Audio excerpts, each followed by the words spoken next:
In Naruto, hand signs are a particular set of finger and hand arrangements that allow you to perform a jutsu or ninja magic. Similarly, Java has syntax to type code.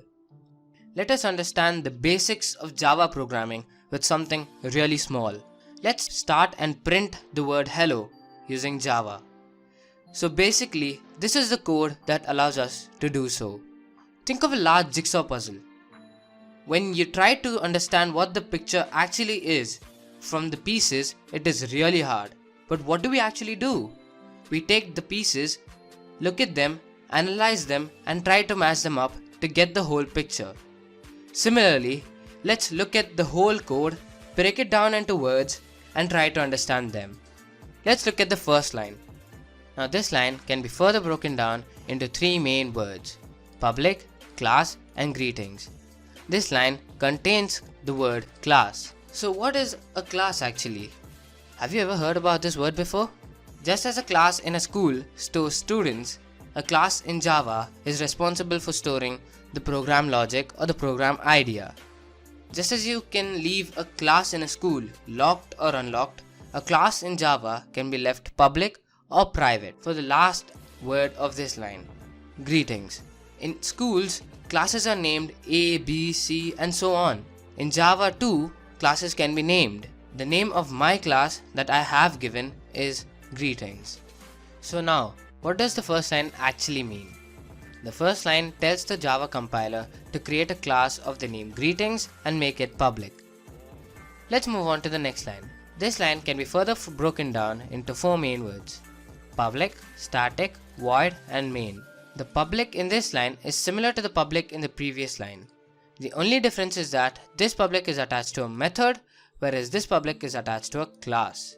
Now, you heard me say the word method. What is actually a method?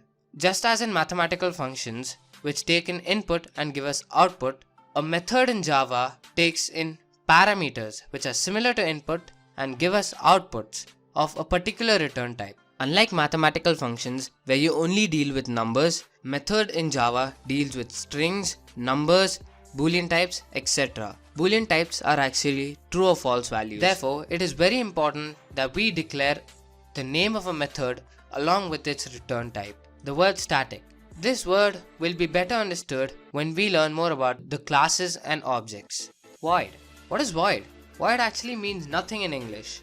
So, as I told you before, a method must be declared with its name and a return type. Our method main will return nothing. Every Java program must contain a main method. There should be only one class with the main method. The main method returns nothing and it has parameters of a string array. You know what are parameters, right? Parameters are the input that we give to a method. Our main method actually takes a string array as an input. Now string is actually a class which is predefined in Java. The rectangular braces represent that it is an array and args is the name of the array. These circular parentheses are the ones which enclose the parameters of a method. Now you may have a doubt. Why do we declare classes as public, class, greetings, and why not methods as method main? To be put simply, this is how you define a class in Java. And this is how you define a method in Java. Now, what does this whole line actually mean? This line means that we are going to create a method inside the class greetings of the name main, which returns nothing and takes in parameters of a string array, which is public and static. Now let's have a look at the last and final line. This line can be further broken down into three main words: system, out, and println. System is actually the name of a class that is predefined in Java and it is stored inside the java.lang package. So what are packages? Packages are like schools and classes. As classes are placed inside a school, similarly in Java, the Java classes are placed inside a package. Let's look at what this dot in this line means. This dot means that out is present inside the system class. Now what is out? Out is actually a constant that is defined inside the system class. Now we will get to know more about constants later on. This dot will become more clear when we know what objects and classes are. The println. Println is a method that prints whatever parameter is passed to it. Now the parameters, as I've told you before, are enclosed in these circular braces.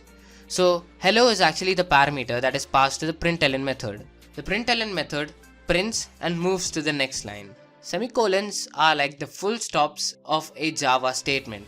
Let's have a look at what this whole block of code does.